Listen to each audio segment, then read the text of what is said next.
ওসমান হাদি তিনি গুলিবিদ্ধ ঘটনার বেনিফিশিয়ারি কে, মানে লাভ কার হবে? অনুসন্ধানের টেবিলে সবগুলো সম্ভাব্য কারণ থাকতে হবে। আপনারা জানেন যে এরই মধ্যে ইনকিলাব মঞ্চ যে মুখপাত্র ওসমান হাদি তিনি গুলিবিদ্ধ হয়ে খুবই গুরুতর আশঙ্কাজনক অবস্থায় এই মুহূর্তে রয়েছেন এভারকেয়ার হাসপাতালে। তার অবস্থা সংকটাপন্ন। তার মাথায় গুলি লেগেছে এবং মাথার অত্যন্ত স্পর্শকাতর জায়গায় গুলিটি লেগেছে। এই গুলির পেছনে কি আছে? এটি একটি খুবই গুরুত্বপূর্ণ, জরুরি এবং অনেক বড় প্রশ্ন। এক হাদির মাথায় গুলি, কিন্তু আপনি দেখবেন যে এই জুলাই আন্দোলন থেকে শুরু করে বাংলাদেশের প্রতিটি জায়গায় এখন একটা ভীতি কাজ করছে। ভীতির কারণগুলো অনেকগুলো। এর মধ্যে যদি আমি ধরি যে তফসিল ঘোষণার ২৪ ঘন্টা না পেরোতেই হাদির উপর এই গুলি। আইন শৃঙ্খলা পরিস্থিতি নিয়ে কিন্তু সেই ৫ই আগস্টের পর থেকেই অনেক রকম অভিযোগ। একদিকে জঙ্গিরা সব খালাস পেয়েছে, অন্যদিকে যত শীর্ষ সন্ত্রাসীরা ছিল তারাও বাইরে। এর বাইরেও রয়েছে অসংখ্য অস্ত্র। দেশের ৪০০-র উপরে থানা থেকে লুট হওয়া অস্ত্র কোথায় গেল? এখন পর্যন্ত কি সেগুলো উদ্ধার করা গেছে? এর বাইরে বিভিন্ন বিদেশ থেকেও অস্ত্রের চোরাচালান আসার অভিযোগ রয়েছে। সেগুলোর কি হলো? আমরা গত ১৬-১৭ মাস ধরে দেখছি যে ছাত্রলীগ, আওয়ামী লীগ, যুবলীগের বিভিন্ন নেতাকর্মীকে কিভাবে করে নিষ্ঠুরভাবে পিটিয়ে হত্যা করা হচ্ছে। বলা হচ্ছিল মব সন্ত্রাস এগুলো, বলা হচ্ছিল ফ্যাসিস্ট বলে তাদেরকে এই হত্যা করা হচ্ছে। আসলে এগুলোর পেছনে ছিল এক ধরনের মেটিকুলাস ডিজাইন। কোনো হত্যাকাণ্ড কিংবা এ ধরনের হাদির উপরে যে বর্বরোচিত হামলা, এরকম কোনো হামলাই পৃথিবীর কোনো সভ্য দেশে গ্রহণযোগ্য হতে পারে না। কিন্তু যখন একের পর এক ঘটনাকে লেজিটিমেট করা হয় যে ফ্যাসিস্টের দোসর বলে কিংবা ফ্যাসিস্ট বলে কিংবা আওয়ামী লীগ বলে, তখন অন্যান্য হত্যাকাণ্ড কিংবা এরকম নৃশংস ঘটনাগুলো এক ধরনের জাস্টিফিকেশনের মধ্যে চলে আসে। একজন অনুসন্ধানী সাংবাদিক হিসেবে আমি দেখার চেষ্টা করেছি যে এই ঘটনার পেছনে কি আলামত, কি কারণ থাকতে পারে। দেখুন, অনুসন্ধানী সাংবাদিক হিসেবে আমি জানি, আপনারাও অনেকেই নিশ্চয়ই জানেন যে আপনাকে প্রত্যেককেই সন্দেহের মধ্যে রাখতে হবে। কেউ সন্দেহের বাইরে নয়, এবং আপনার অনুসন্ধানের টেবিলে সবগুলো সম্ভাব্য কারণ থাকতে হবে এবং একটি করে লজিক্যালি বাদ দিতে আলামতের ভিত্তিতে একটি করে বাদ দিতে দেন আপনি অল্প কয়েকটি ৩-৪টি সম্ভাব্য কারণ পাবেন। তারপরে সেগুলোকে ধরে অনুসন্ধানে অগ্রসর হওয়া। এখন হাদির উপরে যেই হামলাটি হয়েছে সেটি যদি আমি একটু প্রেক্ষাপট এবং এর কনসিকুয়েন্সেস গুলো চিন্তা করে দেখি, এই হাদির উপরে হামলার পরই যেই প্রতিক্রিয়াগুলো দেখেছি সেগুলো কিন্তু অত্যন্ত গুরুতরভাবে বিবেচনায় নিতে হবে। প্রথমত দেখতে হয় যে একটি হামলার বা একটি ঘটনার বেনিফিশিয়ারি কে, মানে লাভ কার হবে? সেটিকে একটা অন্যতম গুরুত্বপূর্ণ আলামত হিসেবে বা মোটিভ হিসেবে ধরা হয়। সেদিক থেকে আমরা যদি দেখি যে হাদি, মানে ওসমান হাদি, তিনি যেই আসনটিতে নির্বাচন করছিলেন স্বতন্ত্র প্রার্থী হিসেবে, সেটি ঢাকা ৮ আসন। আপনারা জানেন ঢাকা ৮ আসন মতিঝিল, কমলাপুর সহ একেবারে বিশ্ববিদ্যালয় খুবই গুরুত্বপূর্ণ একটি আসন। এই এলাকাটি আজীবন মির্জা আব্বাসের ঘাঁটি বলে পরিচিত, এবং সাবের হোসেন চৌধুরী 96-এ যখন নির্বাচনে আসেন তখন মির্জা আব্বাসকে হারিয়ে তিনি জয়লাভ করেন। তারপরে আওয়ামী লীগ বিএনপির মধ্যে এটি টস হয়েছে কয়েকবারই, যে কবারই তত্ত্বাবধায়ক সরকারের অধীনে নির্বাচন হয়েছে। কিন্তু মির্জা আব্বাস এই এলাকায় বড় হয়েছেন, এটি তার ঘাঁটি, এ ব্যাপারে কোনো সন্দেহ নেই। এবং হাদি আগে থেকে ঘোষণা দিয়ে রেখেছে, যেহেতু তিনি নিজেকে একজন জুলাই যোদ্ধা বলে দাবি করতেন, ফলে তিনি যেহেতু ঢাকা বিশ্ববিদ্যালয় এই আসনটির অধীনে একটা অংশ ঢাকা বিশ্ববিদ্যালয়ের, ফলে তিনি এখান থেকে প্রার্থিতা ঘোষণা করেছিলেন, এবং এখান থেকে জামায়াতের যে সবসময় নির্বাচন করে তাকে আকস্মিকভাবে বাদ দিয়ে ডাকসুর যে বর্তমান ভিপি সাদিক কায়েম, তাকে এখানে জামায়াতের প্রার্থী ঘোষণা করা হয়। আপনারা জিনিসটা খেয়াল করুন যে একটি আসন, যেই আসনে ভিআইপি প্রার্থী, ঢাকার সবগুলো আসনই অত্যন্ত গুরুত্বপূর্ণ। ঢাকার যে কটি আসন রয়েছে প্রতিটি আসন অত্যন্ত গুরুত্বপূর্ণ। এর মধ্যে এই একটি আসন যেখানে সর্বোচ্চ সংখ্যক ভিআইপি প্রার্থী রয়েছেন। মির্জা আব্বাস নিজে একজন ভিআইপি প্রার্থী, সাদিক কায়েম তিনি একজন খুবই ভিআইপি প্রার্থী, এমনকি ওসমান হাদি তিনিও একজন ভিআইপি প্রার্থী, কারণ তিনি বেশ সুপরিচিত মুখ ছিলেন এই জুলাই আন্দোলন থেকে শুরু করে, এমনকি বিভিন্ন টেলিভিশনের টক শোতে তিনি বক্তব্য রেখেছেন, ইনকিলাব মঞ্চ করে তিনি খুবই মানুষের কাছে পরিচিত হয়েছেন। সবকিছু মিলিয়ে তিনি একজন হাই প্রোফাইল প্রার্থী ছিলেন। এখন যদি নির্বাচনী মানে আসন বিন্যাসের দিক থেকে আমরা চিন্তা করি, এখানে প্রতিদ্বন্দ্বিতা খুবই একটা, আমরা জানি যে নির্বাচনে প্রতিদ্বন্দ্বী প্রার্থীর উপর যেমন হামলা হয়, তেমনি সিম্প্যাথি ভোটেরও একটা ব্যাপার রয়েছে। ফলে আমরা যদি প্রাথমিকভাবে দেখি এখানে প্রতিদ্বন্দ্বী প্রার্থী কারা, এই তিনজন যেই প্রতিদ্বন্দ্বী মূল প্রার্থীর কথা বললাম, যে মির্জা আব্বাস, সাদিক কায়েম এবং ওসমান হাদি, এই তিনজনের মধ্যে দেখুন এটি মির্জা আব্বাসের অত্যন্ত পুরনো একটি ঘাঁটি। তিনি এই এলাকায় এই আসনটি থেকে বরাবর সংসদ সদস্য নির্বাচিত হয়েছেন। তিনি যখন মেয়র নির্বাচন করেন এখান থেকে সর্বোচ্চ সংখ্যক ভোট পান। ফলে মির্জা আব্বাসের এই এলাকায় তার অবস্থান নিয়ে কোনো সংশয় থাকার কারণ নেই। অন্যদিকে যদি আমরা দেখি ওসমান হাদি এবং সাদিক কায়েম, তারা দুজন এই জুলাইয়ের অভ্যুত্থানের মধ্য দিয়ে তাদের পরিচয়টি প্রস্ফুটিত হয়েছে, তাদের আইডেন্টিটি তৈরি হয়েছে। তাহলে ভোটের হিসেব যদি আমরা করি, হাদি এবং সাদিক কায়েম দুজনই কিন্তু একই লাইনের, একই ধারার ইসলাম পন্থার প্রার্থী। ভোটের হিসেবে যদি ভোট কাটাকাটি হয়, মির্জা আব্বাসের ভোটের সঙ্গে কি এই দুজনের ভোট কাটাকাটি হবে? না, আমি একদম নিশ্চিত করেই বলতে পারি সেটি। ভোট কাটাকাটি হতে পারে কার সঙ্গে? হাদির সঙ্গে, মানে ওসমান হাদি, গুলিবিদ্ধ ওসমান হাদির সঙ্গে শিবিরের নেতা যিনি গুপ্তভাবে ছাত্রলীগে ছিলেন এবং পরবর্তীতে ডাকসু ভিপি নির্বাচিত হয়েছেন, তার সঙ্গে সাদিক কায়েম এবং ওসমান হাদির সঙ্গে ভোটের কাটাকাটি হওয়ার সম্ভাবনাটি সবচেয়ে বেশি। এবং এটি একটি কারণ আমি আপনাদেরকে বললাম, বা সম্ভাব্য কারণ, বা এই ঘটনার আড়ালে কি কি নেপথ্যের কারণ থাকতে পারে সেগুলোর একটি সম্ভাব্য কারণ উত্থাপন করলাম। এর পরপরই যদি আপনারা মানে ওসমান হাদি গুলিবিদ্ধ হওয়ার পরপরই যেই প্রতিক্রিয়া সাদিক কায়েম দেখিয়েছে, জামায়াত ইসলামী দেখিয়েছে, সেটি কিন্তু অত্যন্ত সিগনিফিক্যান্ট। এই ঘটনার পরপরই সাদিক কায়েম ফেসবুকে, সামাজিক যোগাযোগ মাধ্যমে পোস্ট দিয়েছেন যে সন্ত্রাসী চাঁদাবাজদের প্রতিহত করতে তারা আরেকটি অভ্যুত্থানের আহ্বান জানাবেন, ছাত্রদেরকে, ছাত্র জনতাকে সঙ্গে নিয়ে। লক্ষ্য করুন বিষয়টি, এই হাদি গুলিবিদ্ধ হওয়ার সঙ্গে সঙ্গেই কিন্তু সাদিক কায়েম এই পোস্ট করেছেন। এরপরে মির্জা আব্বাস যখন ঢাকা মেডিকেলে গেলেন গুলিবিদ্ধ ওসমান হাদিকে দেখতে, সেখানে তাকে প্রতিরোধের মুখে পড়তে হয়। এই ওখানে কারা ছিলেন? হাদির বন্ধু বান্ধব, তার কর্মীরা ছিলেন, জামায়াতে ইসলামী এবং শিবিরের কর্মীরাও সেখানে কিন্তু উপস্থিত ছিলেন। বিশেষ করে হাদির অত্যন্ত ঘনিষ্ঠ বলে পরিচিত যেই একজন নারী নেত্রী রয়েছেন, ডাকসু নেত্রী, তিনি ফাতেমা তাসনিম জুমা, তিনি সরাসরি ঢাকা মেডিকেলে মির্জা আব্বাসকে এই ঘটনার জন্য দায়ী হিসেবে অভিযুক্ত করেন। আপনারা লক্ষ্য করুন বিষয়টি, একটি ঘটনা ঘটেছে, ঘটনার সঙ্গে সঙ্গে কারুদিকে আঙ্গুল তোলাটা একটি কিন্তু গুরুতর জিনিস। রাজনীতির ময়দানে যারা একসময় সহযোগী ছিলেন, এখন আজকে হয়তো প্রতিদ্বন্দ্বী হতে পারেন, কিন্তু তারা তো সহযোগী ছিলেন।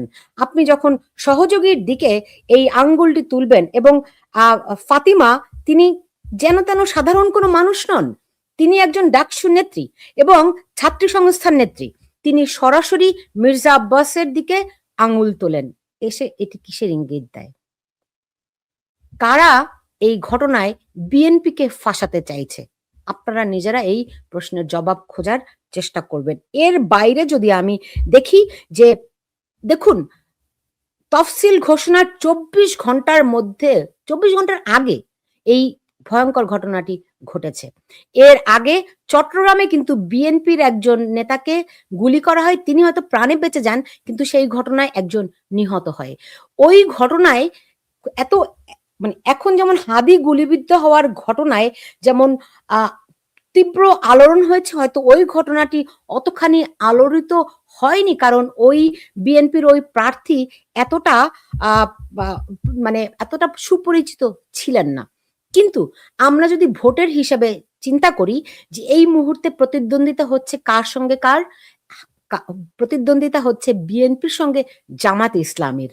ফলে তারা এখন পরস্পর বিরোধী এবং এই গুলিবিদ্ধ হওয়ার ঘটনার সঙ্গে, সঙ্গে যেভাবে করে মির্জা আব্বাসের দিকে বিএনপির দিকে আঙ্গুল তোলা হয়েছে, জামায়াত সরাসরি তাদেরকে অভিযুক্ত করেছে।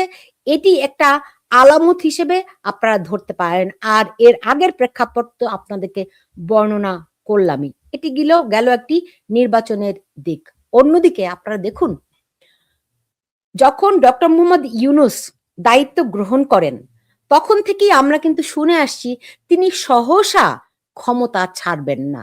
এমনকি এই কদিন আগে তিনি যখন নিউ ইয়র্কে জাতিসংঘের অধিবেশনে আসেন, তখন তিনি বলেন না তখন না তিনি আম হ্যাঁ, নিউ ইয়র্কে যখন জাতিসংঘের অধিবেশনে আসেন, তখন তিনি মেহেদী হাসানের সঙ্গে সাক্ষাৎকারে বলেছেন, জনগণ চায় যে তিনি ৫ বছর, ১০ বছর, ৫০ বছর থাকুন। নির্বাচন নিয়ে তার একটা টালবাহানা আছে। তিনি নির্বাচন দিতে চান না। নানান অজুহাতে নির্বাচন তিনি পেছাতে চান। এই আলামতগুলো আমি আমার এই শোতে নানান সময়ে আলোচনাও কিন্তু করেছি। ফলে এই নির্বাচন বানচালের একটি চক্রান্ত কিংবা একটা অজুহাত খাড়া করার জন্য সরকারের তরফ থেকে অনেক কিছুই হতে পারে। কথাটি বলছি, এর কয়েকটি প্রেক্ষাপট রয়েছে। আপনারা দেখুন, মাত্র সপ্তাহখানেক আগে স্বরাষ্ট্রমন্ত্রী মন্তব্য করলেন যে কিলিং মেশিন বন্ধ করার কোনো যন্ত্র তার কাছে নেই। একজন স্বরাষ্ট্র উপদেষ্টা তিনি কেমন করে এই কথা বলতে পারেন? মাত্র নির্বাচনের তফসিল ঘোষণা হবে, বলা হচ্ছে যে ইতিহাসের স্মরণকালের সবচেয়ে সেরা নির্বাচন এই ডক্টর ইউনূসের সরকার উপহার দেবে। সেখানে তার স্বরাষ্ট্র উপদেষ্টা কি করে বলেন যে তা কি বলে কিলিং মেশিন বন্ধ করার যন্ত্র তার কাছে নেই? এমনকি গতকাল তাকে যখন জিজ্ঞেস করা হয় যে আইন শৃঙ্খলা পরিস্থিতির এতটা অবনতি হয়েছে, তিনি তখন পেঁয়াজের দাম নিয়ে হাজির হলেন। আপনারা নিশ্চয়ই ভুলে যাননি, যখন বিএনপির আমলে স্বরাষ্ট্রমন্ত্রী ছিলেন আলতাফ হোসেন চৌধুরী, তখন একটা একটা গোলাগুলির ঘটনায় একটা শিশু নিহত হয়। আমি তখন ঢাকার সাংবাদিক, ডেইলি স্টারে তখন আমি ছিলাম। সেই ঘটনায় আলতাফ হোসেন চৌধুরী ওই পরিবারটির বাসায় যান এবং খুব সাধারণভাবে বলেন সাংবাদিকদেরকে যে আল্লাহর মাল আল্লাহ নিয়ে গেছে। আপাতত চোখে এটি খুবই নির্দোষ একটি কথা। কেউ যদি নিহত হয়, মারা যায়, আমরা কিন্তু তাদেরকে সান্ত্বনাসূলকভাবে এই কথাটিই বলি। ধর্মীয়ভাবেও এটি আমাদের বলার রেওয়াজ রয়েছে যে আল্লাহর মাল আল্লাহ নিয়ে গেছেন। এর ঘটনার পর আপনারা হয়তো অনেকেই ভুলে যাননি, এরপরে স্বরাষ্ট্রমন্ত্রী আলতাফ হোসেন চৌধুরী মারাত্মক তোপের মধ্যে পড়েন। সম্ভবত তাকে পদত্যাগ করতেও বাধ্য করা হয়েছিল ওই ঘটনায়। কারণ একজন স্বরাষ্ট্রমন্ত্রী একথা বলতে পারেন না যে আল্লাহর মাল আল্লাহ নিয়ে গেছে। হয়তো এটাই সত্য। আল্লাহর মাল আল্লাহ যেকোনো সময় যে কাউকে তুলে নিয়ে যেতে পারেন। এটাই সত্য। কিন্তু একজন স্বরাষ্ট্রমন্ত্রীর দায়িত্ব প্রতিটি নাগরিকের নিরাপত্তা নিশ্চিত করা। অথচ আজকে যখন স্বরাষ্ট্র উপদেষ্টা বলেন যে কিলিং মেশিন বন্ধ করার যন্ত্র তার হাতে নেই, তারপর তিনি কিভাবে করে স্বরাষ্ট্র উপদেষ্টা থাকেন এবং কিরকম একটা বালখিল্য রকমের হাসি দিয়ে তিনি এ ধরনের মন্তব্যগুলো করেন, আপনারা একবার ভেবে দেখুন তো। আইন শৃঙ্খলার যে ভয়ঙ্কর অবনতি হয়েছে বাংলাদেশে, এটি তো নতুন করে বলার কোনো অপেক্ষা রাখে না। ফলে আমি আপনাদের সামনে দুটি কারণ হাজির করলাম। একটি কি? একটি হচ্ছে গিয়ে ঢাকা ৮ আসনের প্রতিদ্বন্দ্বী প্রার্থীদের মধ্যে কেউ এই ঘটনার বেনিফিশিয়ারি কিনা। আরেকটি হচ্ছে গিয়ে এই নির্বাচন বানচালের জন্য ডক্টর ইউনূস সরকার নিজেই, মানে বানচাল মানে কি, তিনি যে নির্বাচন দিতে চান না, সেই তারই অংশ হিসেবে তার যে মেটিকুলাস ডিজাইন, স্বস্বীকৃত মেটিকুলাস ডিজাইন, তারই অংশ হিসেবে এই ঘটনাগুলো, আইন শৃঙ্খলা পরিস্থিতির অবনতি এবং হাদির গুলিবিদ্ধের ঘটনাটি কিনা আপনারা ভেবে দেখবেন। এটি আরেকটি কারণ হাজির করলাম। কারণ তো বললামই যে মানে এই সরকার শুরু থেকেই নির্বাচন চায় না, এমন একটি বিষয় রয়েছে। অন্যদিকে আপনারা দেখুন, নির্বাচন চায় না আরো একটি গোষ্ঠী রয়েছে। সেটি কি? সেটি ওই ১ম কারণটির সঙ্গে সম্পর্কিত কিনা আপনারা একটু বিবেচনা করবেন। সেটি হচ্ছে জামায়াতে ইসলামী এবং এনসিপি চায় না যে তারা এই ফেব্রুয়ারিতে নির্বাচন হোক। তারা বিভিন্ন সময়ে এই নির্বাচন প্রতিহত করার ঘোষণা দিয়েছে। তারা বিভিন্ন সময়ে এমনকি এই যে এনসিপির নাহিদ ইসলাম যেদিন খালেদা জিয়া অসুস্থ হয়ে এভার কেয়ার হাসপাতালে, সেদিন তিনি নিজে স্বপ্রণোদিত হয়ে, যেখানে বিএনপির চেয়ারপারসন অসুস্থ, সেখানে এনসিপির নাহিদ ইসলাম স্বপ্রণোদিত হয়ে নির্বাচন কমিশনে গিয়ে বলে আসেন যে যদি খালেদা জিয়ার শারীরিক অবস্থার বেশি অবনতি হয় তাহলে যেন নির্বাচনটি পেছানো হয়। তারও আগে এই এনসিপি তারা কিন্তু বারবার করে বলেছে ফেব্রুয়ারিতে নির্বাচন তারা চায় না, তারা আরো পরে নির্বাচন চায়, তারা গণভোট আগে চায়, এবং জামায়াত ইসলামীও গণভোট আগে চায়, এবং জামায়াত ইসলামীও এই সরকারকে নানান সময়ে হুমকি দিয়েছে যে তারা এই ফেব্রুয়ারিতে নির্বাচন চায় না, সংস্কার আগে, গণভোট আগে, নানান ছুতা নাতা দিয়ে তারা এই নির্বাচনটি পেছানোর জন্য বিভিন্ন রকম উপলক্ষ তৈরি করার চেষ্টা করেছে। আজকে যখন হাদি গুলিবিদ্ধ হয়েছেন, এবং এটির লক্ষ্য শুধুমাত্র হাদির মাথা কিন্তু নয়, আপনারা দেখবেন এই জুলাই আন্দোলনে সক্রিয় যারা ছিলেন প্রত্যেকের ভেতরে কিন্তু একটা ভয় ঢুকে গেছে, এবং এই ভয়ের সঙ্গত কারণ রয়েছে। আমরা এর আগে দেখেছি বিভিন্ন সময়, এই গত ১৭ মাসে বিভিন্ন সময় বেশ কয়েকজন সমন্বয়ক কিন্তু হত্যাকাণ্ডের শিকার হয়েছেন। আমরা কি সেগুলো তলিয়ে দেখেছি? কেন এই সমন্বয়করা, মানে জুলাই আন্দোলনের যারা সমন্বয়ক ছিলেন, তারা কেন হত্যাকাণ্ডের শিকার হচ্ছেন? বেশ অন্তত ৫ থেকে ৭ জন হত্যাকাণ্ডের কিন্তু শিকার হয়েছেন বিভিন্ন সময়ে। বাংলাদেশে প্রতিদিন এই পরিমাণ হত্যাকাণ্ড এখন হয় যে একটি মানে ফলো আপ তো অসম্ভব, সব নিউজ, সব সংবাদ পত্রিকার পাতায় জায়গা দেওয়াও সম্ভব হয়ে ওঠে না, ফলো আপ তো অনেক দূরের কথা। ফলে আজকে যখন হাদি গুলিবিদ্ধ, তখন এক গুলিতে বলে না, এক ঢিলে বহু পাখি শিকার করা, ঠিক এক ঢিলে অনেকগুলো ক্ষেত্রকে প্রসারিত করা, অনেকগুলো লক্ষ্যবস্তুকে জানান দেয়া আমরা আছি। এরা আসলে কারা হতে পারে? আপনারা নিশ্চয়ই ফ্রাঙ্কেনস্টাইনের গল্পটি জানেন। ফ্রাঙ্কেনস্টাইন নিজেই যেই সৃষ্টি করেছিলেন যে দানব, সেই দানবের হাতেই ফ্রাঙ্কেনস্টাইন এর মৃত্যু হয়। এই যেইভাবে করে হাদিকে খুব টার্গেটেড গুলি, কিন্তু এটি একদম টার্গেট করে গুলি করা, হাদির কানের পাশ দিয়ে তার গুলি এখনো মাথার ভিতরে কিছুটা আছে, এবং মাথার এমন একটি জায়গায় গুলিটি তাকে বিদ্ধ করা হয় যে তিনি যদি এই যাত্রা প্রাণে বেঁচেও যান, তিনি এখন এই মুহূর্তে কোমায়, খুবই সংকটাপন্ন, তারপরও যদি এই যাত্রায় তিনি প্রাণে বেঁচেও যান, তাকে কিন্তু শারীরিক অনেক প্রতিবন্ধকতার মধ্য দিয়ে যেতে হবে। কারণ মাথার যে অংশটিতে তিনি গুলিবিদ্ধ হয়েছেন, সেই অংশটি আমাদের শরীর, এই যে আমি হাত নাড়ছি, এই ব্রেইনের কমান্ডে আমাদের প্রতিটি অঙ্গ প্রত্যঙ্গ শরীরের যে মাথার যে অংশ থেকে ইয়ে হয়, কি বলে, নড়াচড়া করে, কমান্ড পায়, সেই অংশটিতে তিনি গুলিবিদ্ধ হয়েছেন। ফলে তার পরবর্তী, যদি তিনি প্রাণে বেঁচেও যান, আমি আশা করি তিনি প্রাণে বেঁচে যাবেন, যদিও তার অবস্থা খুবই আশঙ্কাজনক, তারপরেও তার ভবিষ্যৎ জীবনটি কেমন হবে সেটি আমরা বলতে পারছি না। ফলে যে প্রসঙ্গে ছিলাম, যে মানে এতগুলো জায়গায় একসঙ্গে এই গুলি এর মধ্যে দিয়ে যে মানে একটি গুলি অনেকগুলো লক্ষ্যবস্তুকে একটা ইঙ্গিত দিচ্ছে যে আমরা আছি, যে মেটিকুলাস ডিজাইনে একদম এরকম টার্গেট করে কিলিং করা হয়েছিল সেই জুলাইয়ে। আপনাদের নিশ্চয়ই মনে আছে যে বেশিরভাগ হত্যাকাণ্ড, যারা হত্যার শিকার হয়েছে জুলাইয়ে, তারা কিন্তু মাথায় গুলিবিদ্ধ হয়েছিলেন, এবং বেশিরভাগই স্নাইপার দিয়ে গুলি করা। পুলিশের গুলিতে নিহত হয়নি এমনটি নয়, কিন্তু বেশিরভাগই ছিল টার্গেটেড কিলিং। এবং এই সরকার গত ১৭ মাসেও এদের কিভাবে করে গুলিবিদ্ধ হলেন সেগুলো কিন্তু তারা অনুসন্ধান করেনি, তদন্ত করেনি।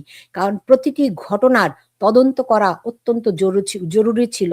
তারা কোন গুলিতে গুলিবিদ্ধ হয়েছেন, কি ধরনের রাইফেল সেটি ছিল, কোন বন্দুক থেকে এসেছে, কত দূর থেকে তাদেরকে গুলি করা হয়েছিল, এগুলি সব কিন্তু ময়নাতদন্তে বেরিয়ে আসার কথা ছিল। সেই কাজটি একটি ঘটনায়ও করা হয়নি। উপরন্তু আপনাদের নিশ্চয়ই মনে আছে, সার্জিস আলম ঘোষণা দিয়েছিলেন যদি লাশ উত্তোলন করা হয় ময়নাতদন্তের জন্য বা পরের তদন্তের জন্য, তাহলে দেশে আরেকটি যুদ্ধ তারা আহ্বান করবেন। এভাবে করে খুবই যুদ্ধংদেহী ভাবে সার্জিস ইসলাম ঘোষণা দিয়েছিলেন। ফলে ওই যে টার্গেটেড কিলিং এর অংশ কিনা, ফ্রাঙ্কেনস্টাইন কিনা, এটি কিন্তু আরেকটি সম্ভাব্য ক্ষেত্র এই ঘটনার মধ্য দিয়ে উন্মোচিত হয়। এর বাইরে যদি আমি আপনাদেরকে বলি, দেখুন জামায়াতকে বাংলাদেশের রাজনীতিতে স্বাধীনতার পরে ৭৫-এর ১৫ই আগস্টের পরে অনুমোদন দেয় বিএনপি সরকার জিয়াউর রহমানের আমলে। এর আগ পর্যন্ত কিন্তু জামায়াত ইসলামী যুদ্ধাপরাধীদের দল হিসেবে নিষিদ্ধই ছিল। তারপর থেকে জামায়াত ইসলাম এবং বিএনপি হাত ধরাধরি করে এগিয়েছে। আপনাদের নিশ্চয়ই তারেক রহমানের সেই ঐতিহাসিক মন্তব্যটি মনে আছে, যিনি বলেছিলেন বিএনপি এবং জামাত হচ্ছে গিয়ে একই মায়ের সন্তান, যমজ ভাই, তাই না? কিন্তু এখন এই গত সপ্তাহে তারেক রহমান তিনি খুব স্পষ্ট করে বলেছেন যে আপনারা জানেন জামাতি ইসলামী এই নির্বাচনে যে প্রচারণাটি চালাচ্ছে, তারা আওয়ামী লীগ এবং বিএনপির ঘাড়ে দোষ দিয়ে বলছে যে দুই সাপের একই বিষ, নৌকা আর ধানের শীষ। এটা কিন্তু জামাতি ইসলামী তাদের নির্বাচনী প্রচারণার একটি স্লোগান হিসেবে যেমন ব্যবহার করছে, তেমনি তারা বিএনপি তারা বলতে চাইছে যে, যেমনটি তারেক রহমানের ভাষায় যদি আমি বলি, অমুককে দেখেছেন তমুককে দেখুন, এবার অমুককে দেখুন। আওয়ামী লীগকে দেখেছেন, বিএনপিকে দেখেছেন, এইবার জামাত ইসলামীকে দেখুন। তিনি খুব স্পষ্ট করে বলেছেন যে জামাত যে কেমন দল তা তো বাংলাদেশের মানুষ ৭১ সালেই দেখেছেন। তার এই কথার মধ্য দিয়ে খুব স্পষ্টই জামাত বিরোধী অবস্থানটি ফুটে ওঠে।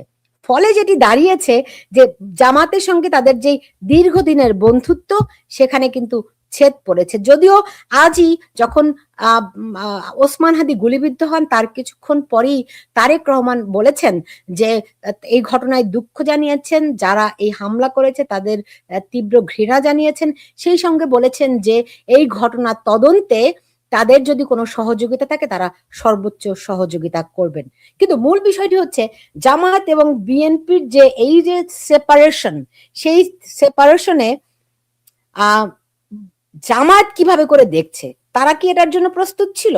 এমনকি তারেক রহমান যে দেশে আসতে পারছেন না, সম্ভাব্য যে কারণগুলো, এর মধ্যে কিন্তু একটি বড় কারণ জামায়াত ইসলামীর হাতে তাকে জামায়াত ইসলামীর কাছ থেকে যেই হুমকি, তার জীবন নাশের হুমকি তিনি ফিল করেছেন, সেটি কিন্তু একটি বড় কারণ হিসেবে রাজনীতি বিশ্লেষকরা দেখেছেন। ফলে আজকে যখন হাদি গুলিবিদ্ধ হয় আর সঙ্গে সঙ্গে বিএনপির দিকে অভিযোগের আঙুল তোলা হয়, তখন বুঝতে হবে যে এখানে কার রাজনৈতিক ফায়দা রয়েছে। খুব স্পষ্ট বিষয়টি। এর বাইরে যদি আমি আরেকটি জিনিস দেখি, অনেকে আরেকটি বলছেন যে সিম্প্যাথি ভোট বলে আমাদের বাংলাদেশে একটি জিনিস রয়েছে। আপনারা জানেন যে অনেকে বলছেন যে যারা এই হাদির কে গুলি করেছে মোটরসাইকেলে, আমরা দেখেছি বিভিন্ন সিসি ক্যামেরার ফুটেজে যে দুজন ব্যক্তি মোটরসাইকেলে করে হাদির রিকশার পাশাপাশি যেতে যেতে তাকে গুলিটি করেছে, খুব কাছ থেকে গুলিটি করেছে। এবং আপনারা দেখবেন যে তার যারা সঙ্গী ছিলেন তারা বলছেন যে এরা হাদির প্রচার অভিযানের সময় ছিল। হাদি তার নির্বাচনী এলাকায় প্রচার শেষে বিজয়নগরের দিকে ছিলেন, ওখানে ঘটনাটি ঘটে। কিন্তু তার সঙ্গীরা বলছেন যে এরা হাদির সঙ্গে নির্বাচনী প্রচারণায় অংশ নিয়েছিলেন। এবং আরেকটি জিনিস, এটার সঙ্গে আরেকটি জিনিস যুক্ত করে দিচ্ছি, সঙ্গে সঙ্গে যেই ফুটেজ গুলো সামাজিক যোগাযোগ মাধ্যমে এরই মধ্যে আপনারা ভাইরাল আকারে দেখেছেন, কেউ না কেউ তো ওখানে দাঁড়িয়ে ভিডিওটি করে সামাজিক যোগাযোগ মাধ্যমে দিয়েছে। এবং তাদের ভিতরে দুজন মাস্ক পরিহিত ছিলেন। যে দুজন গুলি করেছে মোটরসাইকেলে, তারা বাদেও হাদির সঙ্গে আরো দুজন ছিলেন যারা মুখে মাস্ক পরা ছিলেন। তাহলে এই প্রশ্নটি অনেকে তুলছেন যে এই ঘটনা সিম্প্যাথি ভোটের জন্য হাদি নিজেই করিয়েছেন কিনা। এমন কিছু বিষয় আমাদের রাজনীতিতে অনেক সময় ঘটে, কিন্তু ধরেন কমন সেন্স অনুযায়ী যদি আমরা বলি, যদি হাদি নিজে নিজেও করিয়ে থাকেন, সেক্ষেত্রে মাথায় গুলি করবে এতটা রিস্ক তার তার কর্মী বাহিনী কিংবা তার যদি পাতানো ফাঁদ হয়ে থাকে, তারা নেবে কিনা, এটি কিন্তু একটা গুরুত্বপূর্ণ প্রশ্ন। কারণ দেখুন, এটা এমন একটি জায়গায় যে হাদি যদি আমি বলেছি প্রাণে বেঁচেও যান, তিনি শারীরিকভাবে, এমনকি তিনি তার মানে কথা বলাও লুজ করতে পারেন, অনেক শারীরিক সবকিছুই, তার অঙ্গ প্রত্যঙ্গের প্রতিটি সচলতা নির্ভর করে ব্রেইনের ওই অংশটির উপর। ফলে এতখানি রিস্ক একটা সিম্প্যাথি ভোটের জন্য হাদি নিবে কিনা।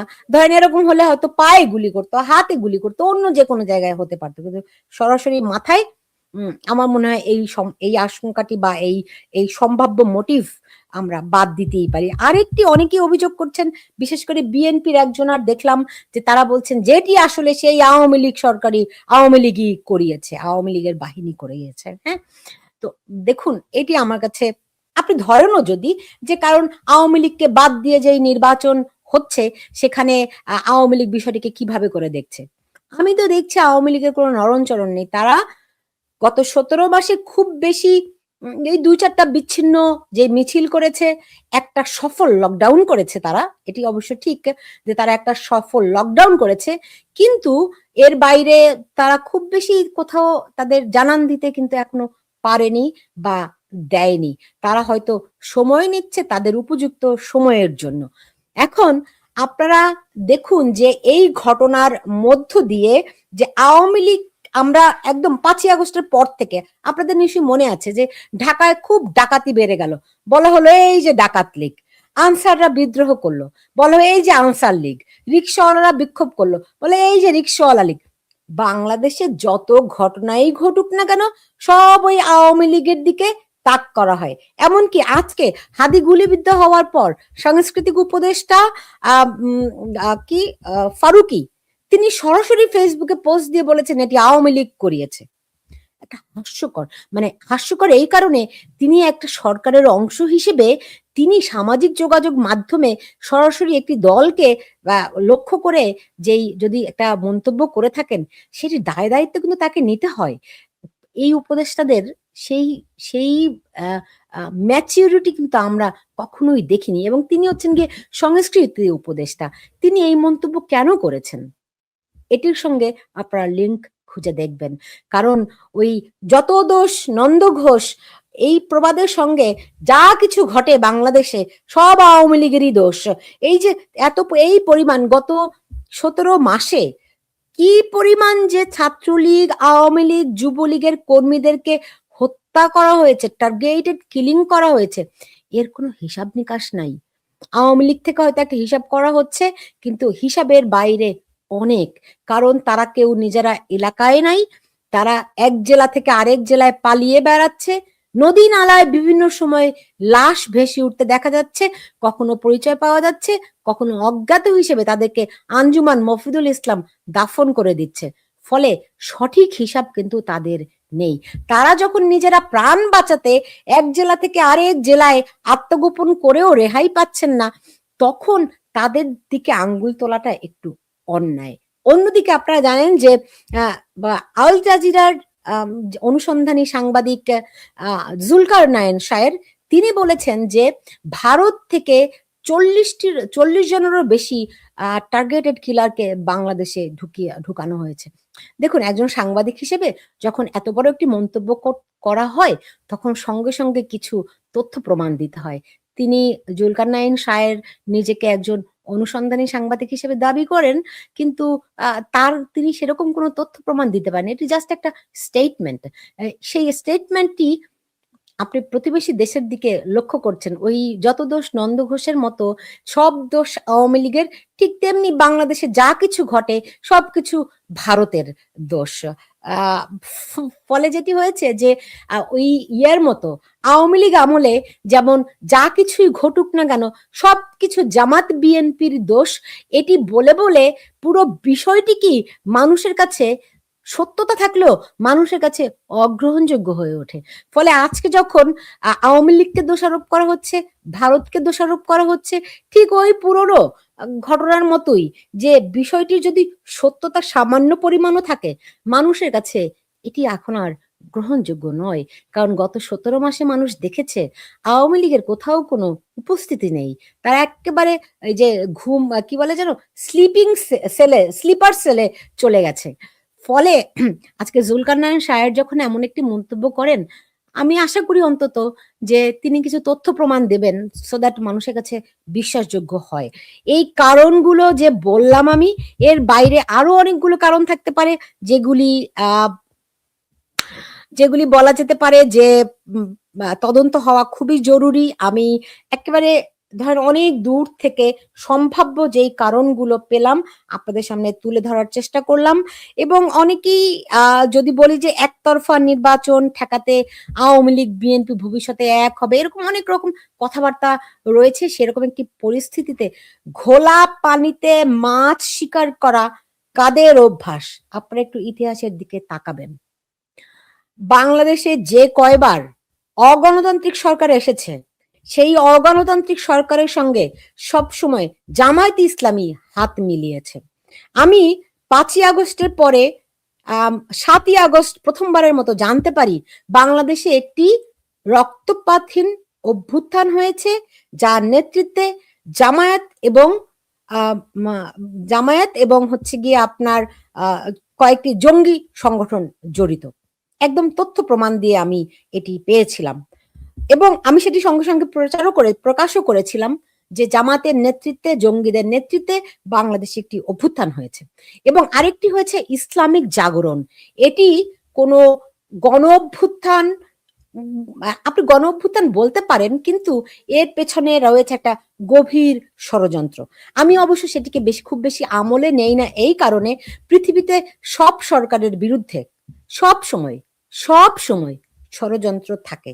সেই ষড়যন্ত্রকে প্রতিহত করে মোকাবেলা করে পৃথিবীর সব সরকার পরিচালিত হয়। ফলে ষড়যন্ত্র ছিল আর সেই জন্য সরকারের বিরুদ্ধে এত বড় একটি আন্দোলন হয়েছে, তাতে সরকারের পতন হয়েছে, শুধু এটি সাধারণভাবে বললে হবে না। কারণ ষড়যন্ত্র সবসময়ই থাকে। ফলে যেটি বলতে চেয়েছি যে যেই ইসলামিক জাগরণটি হয়েছে সেই ইসলামিক জাগরণের পেছনে যে ক্রীড়ানকগুলো কাজ করেছে, যারা ওই ফ্রাঙ্কেনস্টাইনকে বানিয়েছে, যারা এতগুলো মানুষকে টার্গেট করে করে হত্যা করেছে, সেই তারাই এখন আবার নির্বাচন বানচালের জন্য আরেকটি মিশনে নেমেছে কিনা সেটি একটি বড় প্রশ্ন হিসেবে উঠে আসে। এবং এই যে দেখুন, কিলিং মিশনে নামা, এই শব্দটির সঙ্গে স্বরাষ্ট্র উপদেষ্টার কিলিং মেশিন বন্ধ করার অস্ত্র আমার নেই শব্দ চয়নটি আপনারা একটু দয়া করে লক্ষ্য করবেন। তিনি বলতে পারেন যে যারা অস্ত্র নিয়ে, বেআইনি অস্ত্র নিয়ে ঘুরছেন তাদেরকে আমরা নজরদারি করছি, অনেক কিছু বলতে পারেন, কিন্তু স্পেসিফিক শব্দ চয়ন হচ্ছে তার স্বরাষ্ট্র উপদেষ্টার যে কিলিং মেশিনে বন্ধ করার যন্ত্র তার নেই। আর আমরা কি বলছি? কিলিং, টার্গেটেড কিলিং, হ্যাঁ, কিলিং মিশন। ফলে শব্দগুলির মধ্যে মিল আছে, কারণ এগুলো সিম্বলিক ওয়েতে সামনে আসে, ইমপ্লিমেন্টেড হয়, মেটিকুলাস ডিজাইনের সামগ্রিক অংশ কিনা। ফলে এই এক হাদির মাথায় একটি বুলেট নয়, এই বুলেটের গন্তব্য বহুমুখী, চতুর্মুখী। কে যে কখন কার শিকার হন বলা মুশকিল। বাংলাদেশে গত 17 মাস ধরে যে টার্গেটেড কিলিং হচ্ছেন, আশঙ্কা করা হচ্ছে সামনে এরকম ভিআইপি টার্গেট হবে আরো অনেক।